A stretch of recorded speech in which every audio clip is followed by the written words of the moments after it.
안녕하십니까. 신의균의 국방TV 시큐리티 뉴스입니다. 자, 오늘도 북한 문제 다뤄야 되겠습니다. 왜냐, 제가 한 100일 동안 우크라이나 전쟁을 계속 다뤘는데, 우크라이나 전쟁도 중요하지만 지금 북한이 워낙 격변하고 있습니다. 또 핵실험 준비하고 있죠. 그러다 보니까 여기에 우리 한미 외무장관 회담, 그리고 국방부 장관의 멘트, 그리고 실제 진행되고 있는 미군 전력, 이 모든 것들이 2016년 정말로 북한을 때리려고 했던 박근혜 정부와 오바마 정부의 그 시절, 그리고 2017년 트럼프 정부가 들어와서 화염과 분노, 그 시절과 거의 판박이처럼 흐르고 있기 때문에 우리 한반도 정세를 다루지 않을 수가 없어서 제가 아침에는 그 우크라이나 전쟁, 그리고 오후에는 한반도 문제, 이렇게 중요 뉴스들을 다루어 나가도록 하겠습니다. 당분간 그렇게 하겠습니다. 자, 첫 번째 소식입니다. 북한이 최근 열린 노동당 중앙위원회 제8기 5차 전원회의 확대회의를 통해 강대강 노선을 공식 천명하면서 미국과의 본격적인 기싸움에 들어갔습니다. 이번 회의를 통해 대외 전략이 확정되었고 최선희를 비롯한 주요 인사 이동의 목적이 북한 내부 소식통을 통해 확인되었습니다. 북한이 강대강 정면 승부를 강조하면서 대남 대미 라인의 고위급 주요 인사를 대폭 교체했으며 이는 강경한 대남 정책으로 모든 협상을 남측을 배제하고 미국과의 정면 승부로 갈등을 지속해 나가는 전략을 취하기 위함이라고 북한 노동당 고위 관계자를 인용해서 데일리 NK가 6월 14일 보도했습니다. 북한은 이번 회의를 통해 지난 트럼프 행정부 시기 미국과의 협상을 이끌었던 미국통 최선희를 외무상으로 임명했는데요. 북한 내부 소식통은 최선희가 그동안 리성건과의 갈등으로 밀려나기는 했었지만 대미 정보 분석과 대미 전략 수립 업무는 직접 맡아왔었다며 앞으로 최선희를 내세워 미국과의 협상에 적극적으로 나서겠다는 메시지를 보낸 것이라고 전했습니다. 북한 당국은 최선희를 앞세워 미국의 선보상, 후행동 원칙을 요구할 것이며 이를 위해 대북 제재 해제와 경제적 보상이 먼저 제공되어야만 핵실험, 동결 조치에 나설 것이라는 입장을 확정하고 최근 당 간부들에게 관련 교육 자료를 배포하고 있는 것으로 전해졌습니다. 북한은 중국과의 전략적 협력도 본격화하기 시작했습니다. 이번 전원회의에서 북한은 당 군수공업부장을 유진에서 조춘용으로 교체했는데요. 조춘용은 해외, 특히 중국과의 협력을 통해 다양한 무기 완제품과 도면, 부품 등을 조달해온 인물입니다. 데일리 NK의 또 다른 고위 소식통은 당국은 이제 무기 개발 분야에서 자체적으로 개발할 수 있는 기술이나 설계는 완성되었다고 보고 무력 고도화를 위해 외국의 자원이나 기술을 들여와야 한다고 판단하고 있다라고 전했는데요. 이 때문에 조춘용의 군수공업부장 등판은 바로 중국과의 공조체제를 갖추기 위한 조치라는 평가가 나오고 있습니다. 북한은 이번 전원회의를 통해 미중 패권 경쟁 구도 속에서 중국에 보다 밀착해 핵과 재래식 군사력을 모두 현대화하는 한편 한국 정부를 철저히 배제하고 미국과의談판을 통해 원하는 것을 얻어내겠다는 전략을 채택한 것으로 보이는데요. 그 전략을 유지하다가 5년 전에 두드려 맞을 뻔했다는 사실 벌써 잊어버렸나 봅니다. 자, 여기 보시면 정치국 상무위원회를 하는데 김정은이 없어요. 좀 이례적이죠. 그래서 후보위원들 손 안 들고 이제 하는 모습 볼 수 있는데 아무튼 이런 거 하면서 이 최선희를 등판시켰다. 한국 빼고 이제 미국하고 하겠다.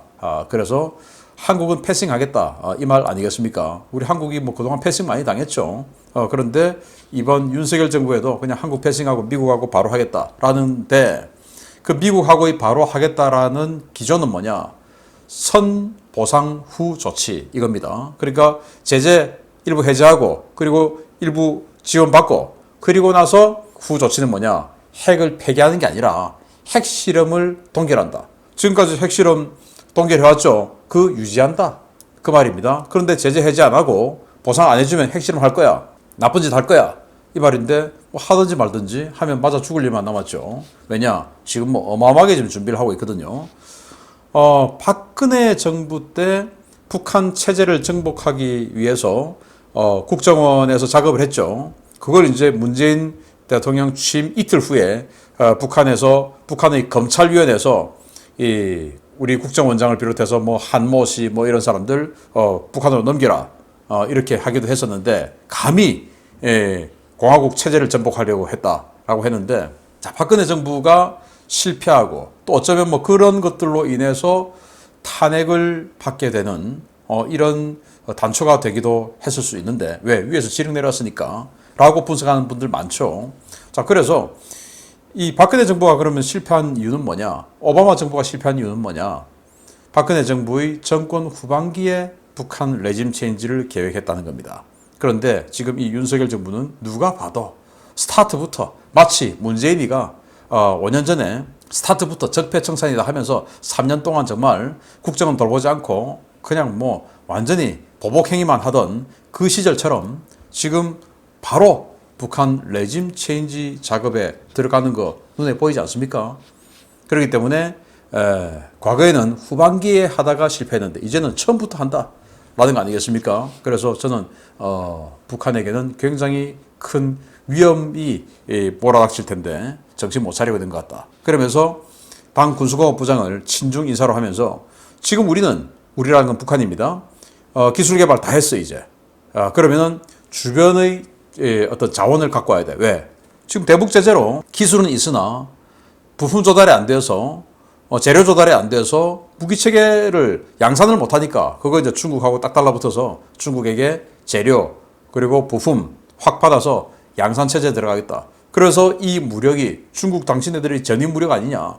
당신네들을 지키기 위한 전임 무력 아니냐? 이제 이렇게 가겠다라는 건데 그걸 그대로 봐줄 수가 있겠습니까? 당연히 못하게 하겠죠. 그러기 위해서 미국과 한국의 외교 장관이 아주 뜻을 맞추어서 회담을 했습니다.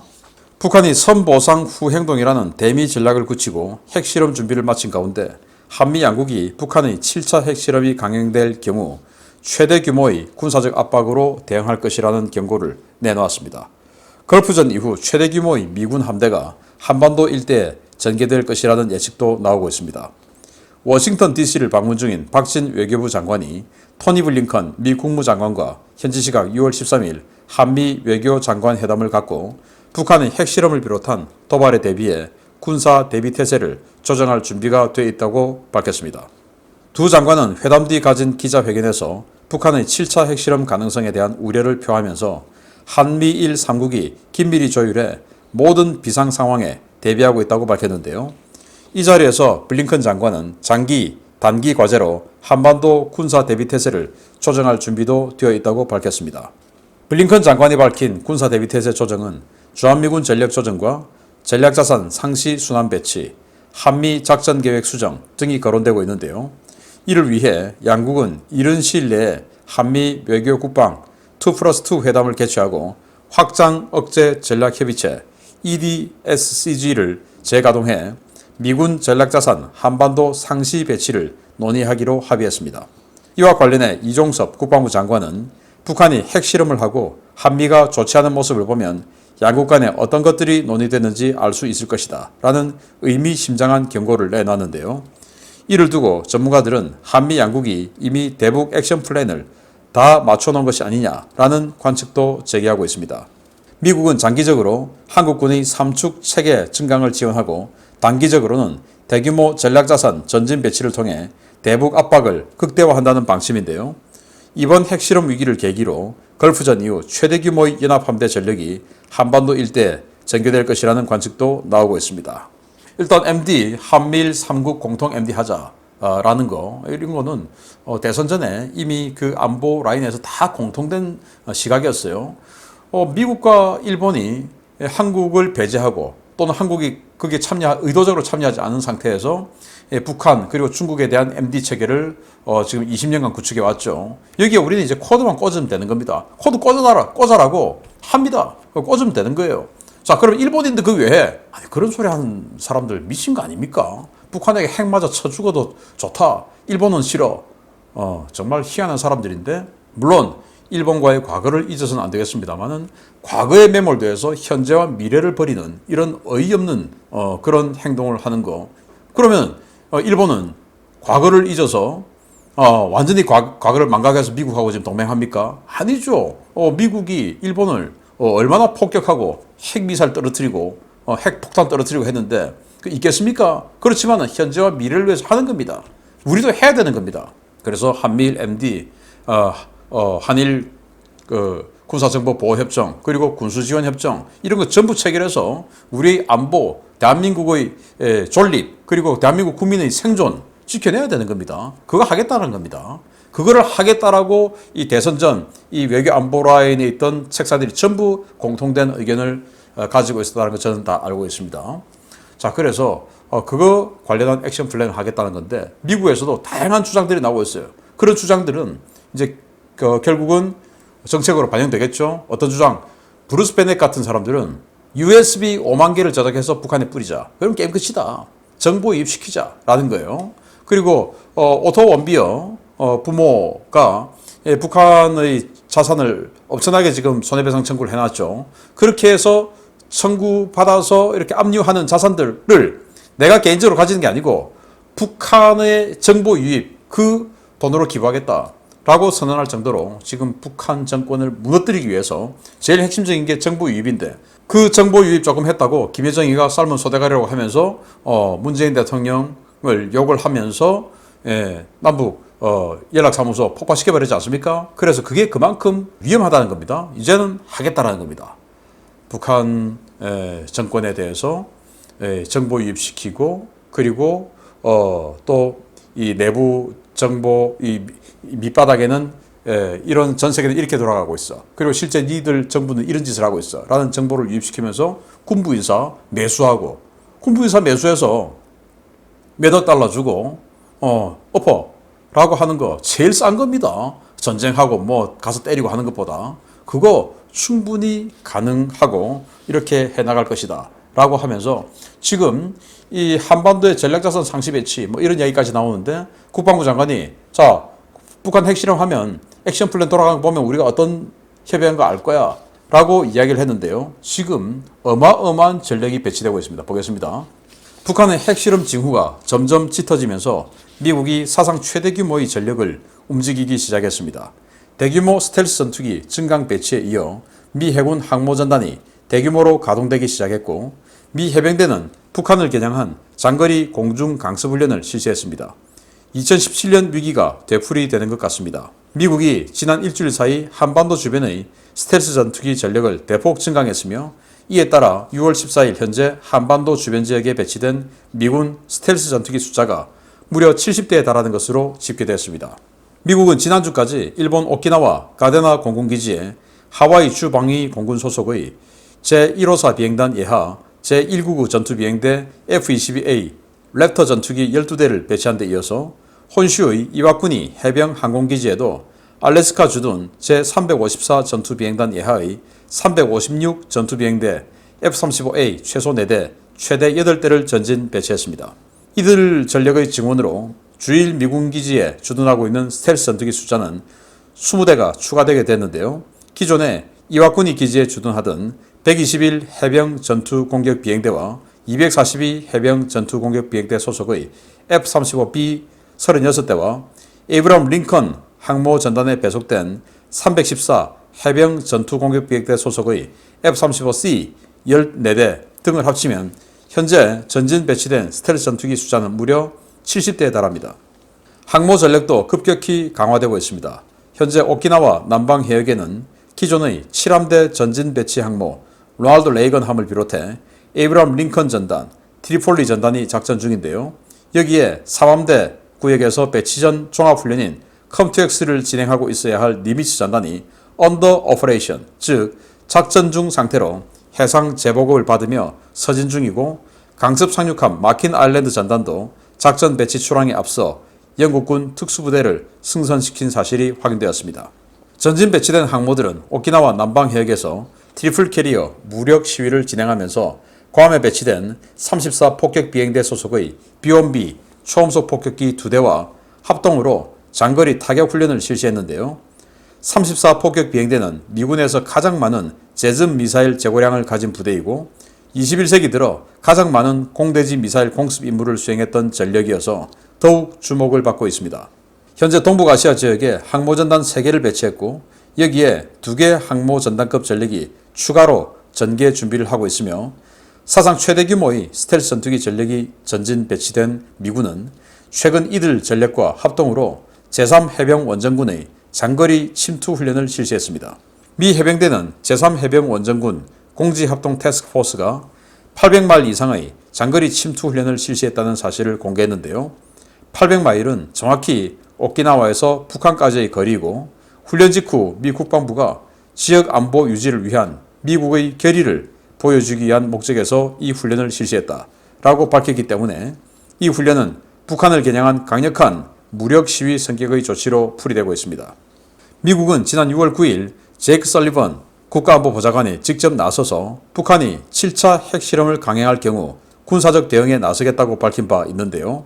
미국 내에서 직접 군사행동은 물론 체제 전복을 위한 공작까지 거론되고 있는 만큼 김정은 부디 심사숙고하기 바랍니다. 자, 압박하고 아주 강력한 압박을 하고 그 압박을 열어줄 나라가 중국과 러시아인데 중국과 러시아는 지금 제 앞가림도 제대로 못하고 있는 상황이죠. 그래서 제대로 안 돼요. 그래서 중국이 핵실험 하지 마라 라고 하는 거 아니겠습니까? 자, 이렇게 압박하고 그렇게 해서 힘들게 만들면서 정보 유입을 시키고 그러면서 군부인사 매수해서 뒤집 없는 레짐 체인지 얼마든지 할 수 있는 겁니다.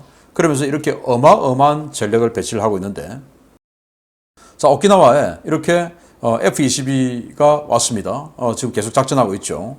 그리고 이 오키나와에 F-22가 왔냐? 아닙니다. 이 혼슈 이와쿠니 즉 히로시마 바로 옆에 있는 그 해병 항공기지인데요. 미 해병 항공기지. 그 이와쿠니에 알래스카에서 온 F-35들이 추가로 지금 전개되었습니다. 이건 해병이 아닌데 공군이에요. 왔습니다. 자, 이렇게 해서 지금 이 지역에 배치된 항모 탑재 함재기까지 포함해서 배치된 스텔스기들이 미군이 무려 70대, 우리 한국군 또 일본 항공자위대 이렇게 다 하면 한 150대 가량의 스텔스 전투기가 지금 세팅이 된 거죠. 정말 어마어마한 겁니다. 150대 스텔스 전투기 엄청난 거죠. 그러면서 자, 로널드 레이건함, 트리폴리함 그리고 에이브람 링컨함 이렇게 세 척의 항공모함이 오키나와 인근에서 지금 무력 시위를 하고 이렇게 해서 언제든지 칠 수 있어. 세 척의 항모면 북한 바로 때릴 수 있는 능력 되죠. 자, 그러면 이것만 있냐? 아니다 하면서 계속 보여줍니다. 미국이. 지금 이 니미츠 함이 원래는 컴2X 즉 니미츠가 장기 작전을 나가면 여기에 배치되는 이지스함들 있지 않습니까? 그 이지스함들하고 손발을 맞춰보는 훈련을 바다에서 한 3주에서 4주 정도 하고 그리고 모항인 샌디에고로 들어가서 한 2, 3주 휴식하고 그리고 이제 작전 배치되는데 지금 미 삼함대에서 언더 오퍼레이션 작전 중이다 라고 하면서 이 사진을 공개했어요. 그래서 니미츠와 이 딕데이터 이지스함이 해상 연료 보급하고 있는 훈련을 하고 있는 모습을 공개를 했는데 자, 그러면 니미츠가 여차 하면은 열흘이면 삼함대 작전 구역에 있으니까 열흘이면 한반도 근해에 옵니다. 니미츠 슈퍼캐리어가 있죠. 또 있습니다. 샌디에고에서 지금 출항한답니다. 마킨 아일랜드, 트리폴리처럼 F-35 인테그레이션 마친 강습 상륙함이에요. 여기에 영국 해병 코만도가 들어왔다. 그래서 기념사진 찍었는데 미 해병뿐만 아니라 영국 해병 특수부대까지 동원된 대규모 훈련이 준비되어 있다. 그러면은 영국 이 해병대들도 평양 들어갈 수 있는 겁니다. 자, 이렇게 해서 거의 한 5척 정도의 항모가 세팅이 되어 있는 이런 상황에서 자, 그러면서 오키나와에 있는 제3해병 원정군이 800마일을 날아가서 작전하는 장거리 침투 훈련했다 라고 하면서 이 사진 딱 한 장 공개했어요. 그래서 오키나와 후텐마 기지에서 800마일 딱 찍어보니까 개성입니다. 그래서 오스프리의 항속거리가 1600km니까 개성 아니라 평양까지도 충분히 갔다 올 수 있죠. 그래서 이런 훈련을 공개를 했다. 그런데 이건 지역 안보를 위한 우리의 의지를 보여주는 거다 라고 캡션을 달았어요. 미 해병대가 단체로 대규모로 800마일 들어가서 적진에 침투할 지역이 중국 들어가겠습니까? 아니죠. 지역 안보를 위한 거다. 그래서 800마일 딱 끊어보니까 그냥 뭐 거기는 개성이다. 그러면은 북한 야 니들 레짐 체인지하러 간다 라는 이런 군사적 압박을 계속 보여주면서 이거 마치 2017년 화염과 분노하던 딱 그 시기하고 거의 흡사합니다.